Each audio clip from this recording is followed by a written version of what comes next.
बिस्मिल्लाहिर्रहमानिर्रहीम। Light point में आप सबको खुशामदीद। 20 जनवरी को होने वाले शाहीन 3 मिसाइल टेस्ट ने जहां भारत को हिला के रख दिया है, वहीं दूसरी जानिब इस मिसाइल ने अमेरिका और इसराइल के अलावा दूसरी बड़ी ताकतों को अपनी तरफ मुतवज्जा कर लिया है। इसकी एक बड़ी वजह यह है कि पाकिस्तान ने इस मिसाइल को इंतहाई जदीद टेक्नोलॉजी से लैस कर दिया है, जिसकी बदौलत अब यह मिसाइल पहले से 10 गुना ज्यादा खतरनाक बन चुका है। अगर पाकिस्तान इसमें तब्दीलियां ना करता तो पाकिस्तान इतनी जल्दी दोबारा इस मिसाइल का तजुर्बा कभी नहीं करता, और ना ही दुनिया की बड़ी बड़ी खुफिया एजेंसी ये दावा करती कि पाकिस्तान इस मिसाइल की रेंज में इजाफा कर चुका है। वीडियो की तफसील में जाने से कबल आपको आगाह करता चलूँ कि पाकिस्तान के नए शाहीन 3 मिसाइल का तजुर्बा अमेरिका, इसराइल और भारत के लिए मौत बन गया है। नाजरीन गिरामी, 20 जनवरी को पाकिस्तानी सिक्योरिटी फोर्सेस की जाने से एक ऐसा ज़बरदस्त कारनामा सरअंजाम दिया गया जिस पर पूरी उम्मत मुसलमान फ़ख्र महसूस कर रही है,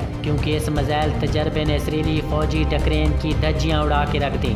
इसराइली फौज को खौफ में मुब्तला कर दिया कि पाकिस्तान ने इसराइल को मिटाने का मुकम्मल बंदोबस्त कर लिया है। शाहीन 3 मिसाइल ने इसराइली टकरेन की धज्जियाँ उड़ाते हुए यह साबित कर दिया कि पाकिस्तान की बनाई हुई चीज़ को रोकना तकरीबन नामुमकिन है। इसराइली टकरेन जिसको दुनिया की कोई भी मिसाइल फायर नहीं कर सकता। लेकिन नाजरीन गिरामी, इस वक्त जो शाहीन 3 मिसाइल के हवाले से दावा सामने आ रहा है, यकीनन इसके बाद इसराइल पाकिस्तान के सामने घुटने टेकने जा रहा है। इसराइली टकरेन जैसे कई ममालिक एक साथ मिलकर भी नहीं तोड़ सकते, लेकिन पाकिस्तान के सिर्फ एक मिसाइल टेस्ट ने इसराइली टकरेन को तकरीबन पाकिस्तान के सामने नाकाम कर दिया है। नाजरीन ग्रामी, इसराइली अपनी टकरेन ऐसे फिट कर रखा था कि उम्मत मुसलमान का कोई भी मुल्क इसे छू ना सके। इसराइली टकरेन क्या है इस बारे में हम आपको बताएंगे। इसराइल को चारों तरफ से मुस्लिम ममालिक बसे हुए हैं, तो इसी वजह से इसराइल को अपने लिए एक ऐसी सिक्योरिटी बनाना पड़ी जिसे इस्लामी दुनिया का कोई भी मुल्क नहीं तोड़ सकता। इसी इसराइली सिक्योरिटी को सर्जिकल स्ट्राइक टकरेन का नाम दिया गया। शाहीन 3 मिसाइल में चंद खास तब्दीलियाँ इसी वजह से की गई हैं कि इसराइली टकरेन की धज्जियाँ उड़ाई जा सके। और अल्हम्दुलिल्लाह एक आलमी जजीरे की खबर के मुताबिक पाकिस्तान का शाहीन 3 मिसाइल बड़ी आसानी से इसराइली टकरेन को नाकाम बनाते हुए इसराइल को तबाह करने की सलाहियत रखता है, जिसकी वजह से इसराइल पाकिस्तान के घुटनों पर आने वाला है, क्योंकि इसराइल इसी सिक्योरिटी के जरिए कई ममालिक को जंग की धमकियां दे रहा था, मुस्लिम ममालिक पर राज करने की ख्वाब भी देख रहा था। लेकिन अब इसराइल खुद एक बड़े खतरे में पड़ गया, वो पाकिस्तान को धमकी देने के बजाय अपने दिल में छुप गया। नाजरीन, अगर वीडियो पसंद आए तो इसे लाइक करें और हमारे चैनल लाइट पॉइंट को सब्सक्राइब करके बेल आइकॉन को प्रेस करें, ताकि हर नई आने वाली वीडियो सबसे पहले आप देख सकें।